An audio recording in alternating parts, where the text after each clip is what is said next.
Hello guys, আশা করছি সকলেই ভালোই আছেন। তো গত 19 থেকে 21 জুন অবধি শ্রীমঙ্গলে হয়ে গেল আমাদের হারমোনি ফেস্টিভ্যাল।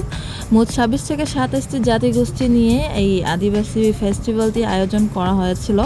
হারমোনি ফেস্টিভ্যালের মূল লক্ষ্য বা উদ্দেশ্য অনিল জীবন ও সংস্কৃতির মেলবন্ধন তৈরি করা, আদিবাসীদের জীবনধারা ও সাংস্কৃতিক সবার সামনে যে পরিচয় করানো, এটা হচ্ছে আমাদের একটি পাওয়া। বাংলাদেশ ট্যুরিজম বোর্ডের অর্থায়নে আমাদের এই হারমোনি ফেস্টিভ্যালটি আয়োজন করা হয়েছিল। হারমোনি ফেস্টিভ্যালে ছিল আমাদের আদিবাসীদের তৈরি করা বিভিন্ন আসবাবপত্র, আমাদের আদিবাসীদের তৈরি করা খাবার দাবার, আদিবাসীদের তৈরি করা নিজস্ব ঐতিহ্যবাহী পোশাক আশাক।